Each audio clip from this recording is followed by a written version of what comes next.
There was a recent study that showed that high levels of THC can actually impair mitochondrial function, particularly in neural tissue. And so you actually lose the ability of the mitochondria to function properly. I think there's a time and a place for things like pain management, for example. You know, I've had times when, for example, like stem cell protocols that leave you in a lot of pain for the first couple of days. And I'll use something like THC rather than common opioids. But at the same time, you know, I try to avoid THC whenever possible for a lot of the reasons of the side effects.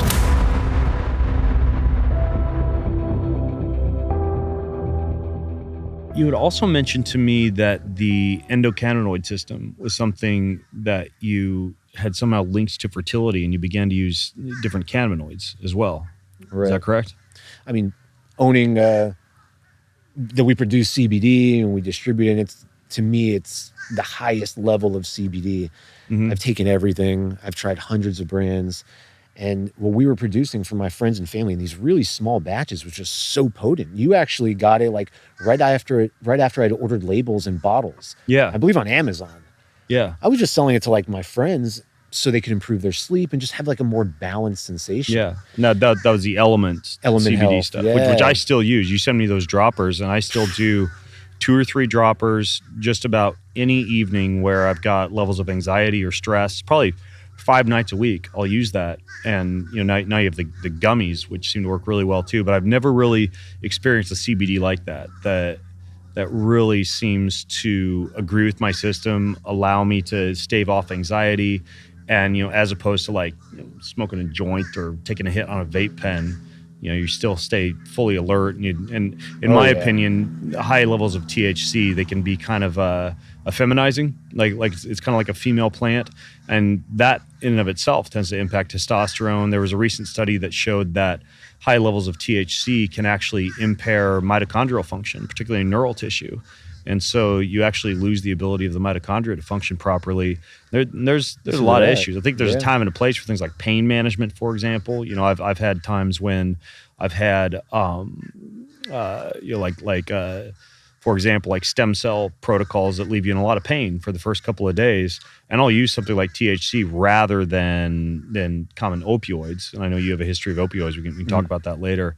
But at the same time, you know, I try to avoid THC whenever possible for a lot of the reasons of the side effects. But the CBD that you make, where are you actually getting the raw ingredients for that? Because it is super unique for some reason, the way I feel on it. So we have family farms in Kentucky, and my wife, it just so happens... Kentucky, to me, that's where we produce the strongest CBD. I'd like to grow in Florida eventually, but right now the rules are very, very strict. Okay. And Kentucky, we had some like the original licenses for research for CBD with the U.S. Department of Agriculture. So there's a long history of farmers that know what they're doing in terms of hemp, but all sorts of crops. And it just so happens that my wife's family is from Vermont, and they have family friends with farms, and we'll do work with them as well. But it's such an amazing... What happens right now is how I discovered CBD was in 2016. And I was using it and I really enjoyed the effects. And then I just started noticing it was tapering off. Okay. And when I started studying the effects of CBD on the endocannabinoid system, how it works with serotonin receptors, we can go into details. It's not supposed to have that effect where you lose the sensations of better sleep, anti-anxiolytic effects, all the cardiovascular effects, improved focus during the day. You shouldn't be losing this. You don't need higher doses like you would with, say, pharmaceutical drugs or even THC. Mm-hmm. So I started finding out that these companies, as they grew, they were moving to California and Colorado.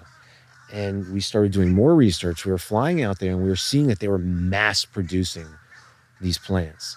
And there's nothing wrong with mass producing. As a company grows and you have to sell more, that's what happens. And they're hiring the cheapest labor possible. But all the grow techniques, from the quality of the soil to the water they're using, everything was just starting to go downhill. And they began, this is really interesting, using genetics from high THC plants. And they were genetically modifying it to lower the THC and increase the CBD. So they weren't using these old strains of hemp, which has been around for thousands of years. Mm-hmm.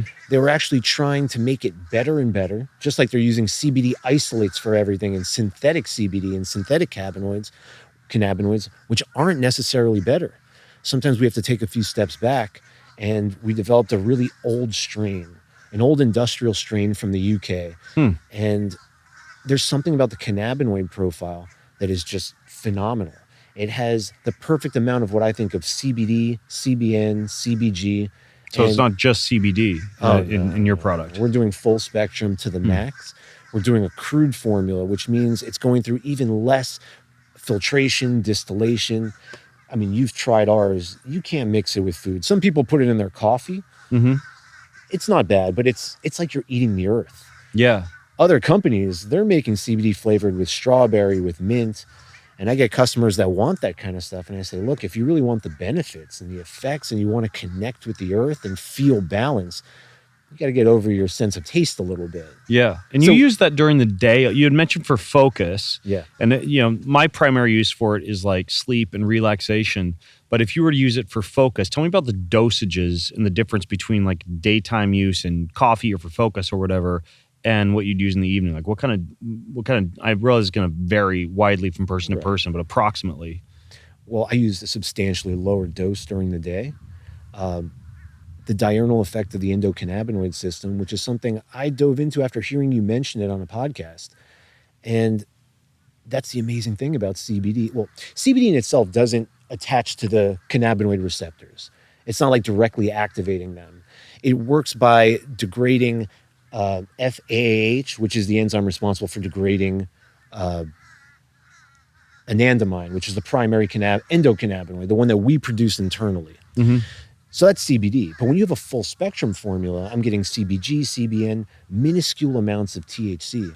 And the way these work on the endocannabinoid When you say system, minuscule amounts, by the way, you mean like less than 0.3? Is that the THC like the is less than 0.3? Yeah, so there's still like mild amounts of THC in it, but nowhere near what you'd experience for getting high. Oh, yeah. You won't get high unless you're eating a couple gummies or taking a few really big droppers. Yeah. Oh, I have found if I take like 4 droppers of your stuff and I do that before bed, if I wake up at like midnight or 1 to pee, I feel like I'm a little bit high, like nowhere near if I were to like take a THC gummy or something like that. But you can feel the THC a little bit. Oh, for sure. And especially with our new gummies, I formulated them just have slightly more. Still all within the legal amount, what's allowed.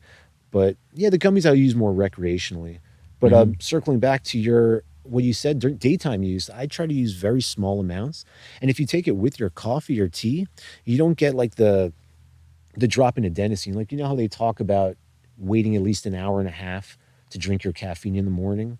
Otherwise, you're going to experience a crash later on in the day. Right. Well, CBD also works very well with caffeine in preventing that crash by maintaining your levels of adenosine. Similar to, would that be something that something like theanine would do as well? A lot of people mix theanine with coffee to enhance the alpha brainwave production and kind of allow the coffee to be oxidized a little bit more slowly. From what I understand, you think that CBD could be used similarly? Oh, even more effectively. I personally like tea. I use like a Yogi brand tea called Vanilla Energy, which is mind-blowing. It has different forms of tea with theanine. Really? Yeah, and I'm usually so focused from the moment I wake up and I start that gratitude practice, my meditation, I'm ready to go all day. But days that, I don't know, especially before when my baby wasn't sleeping as much, when they're a couple months old and they're feeding every few hours, and we had them in our room the entire time, I needed a little extra focus, so I would take it in the morning. Yeah. And it's phenomenal, the effects. I took a little bit this morning, and I just felt so sharp. Really? Yeah. Interesting. I have a bottle here that you gave me, I think. Didn't you hand me a bottle before we started here? We had a bunch of bottles. Okay, so I'm just grabbing this bottle out because I may actually try this while we're podcasting just to see if it kicks in at all. Like a quarter dropper. I have some somewhere. Oh, either way, I'll find it later. Yeah. Because I don't really do a lot of daytime CBD. So you have a bottle over there? Yeah. Bring it over. We might as well make this a live experience on the show. Works. Those gummies are fantastic, by the way. So back to the fertility piece. That's the story that we were on, and you had discovered. Just give this a shake. What do you think? Like 1 dropper? With that size, you could probably do 3 drops is 8 milligrams. So yeah, half a dropper would be like around like 10, something like that. Yeah, maybe Okay. 15. All right. You could just twist it. The All right. plastic Well, will if I come fall off. asleep during our show, now we know why. So back to the fertility piece. Tell me about what happened in terms of the cannabinoid system and fertility. Oh, right. So in my research, I discovered that there are receptors, cannabinoid receptors, on the testicles in the whole reproductive system of both males and females, and on sperm cells, as well as eggs. So if this is allowing us to function more optimally in every way, I consider the endocannabinoid system sort of like our interface from the human body to nature. Okay.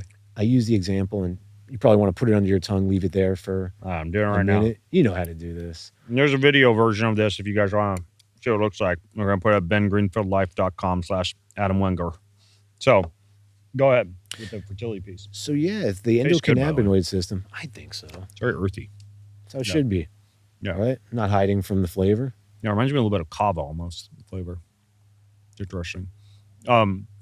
So what'd you find? Endocannabinoid receptors in the testicles. Right. So if the endocannabinoid system, I consider an interface to nature, the human body, our experience to nature. And I don't know if I used this example on our previous podcast. If we were walking in the forest and a tiger came out, scares the living crap out of you, the fight or flight response kicks in.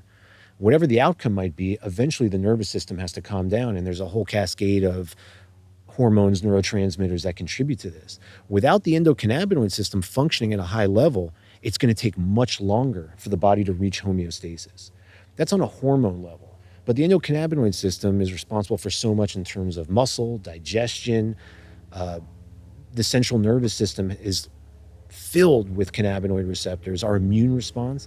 I haven't been sick in 5 or 6 years. Wow. And this is in the middle of COVID. I was training with people that found out they had COVID, and we were grappling, like literally fighting, spitting, sweat, perspiration, breathing on each other.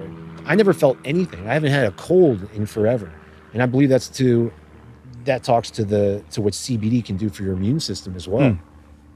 So coming back to fertility, there haven't been like distinct studies on it, and every doctor said we can't recommend taking CBD to improve fertility. But that was a major component of it. I increased my doses. I was taking more during the day, a little bit more at night. My wife was also taking some. Once she got pregnant, we changed. We took her off CBD. We used it as needed. I completely cut out THC. I'm a fan of THC. I think it has its place.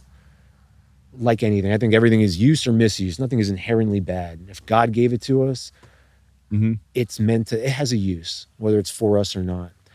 And yeah, on that fertility journey, I just got a sense when I hold something, when I hold CBD, maybe it's my practice of seeing things, not necessarily with these senses.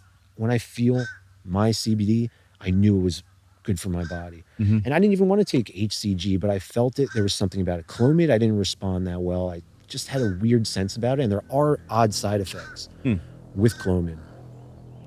But people have to find out what's right for them in terms of what's going to improve their fertility. Some people have to trust the medical establishment, which I get, but I really encourage people to do their own research, realize that CBD and a lot of other natural compounds can really contribute to improving your fertility, men and women.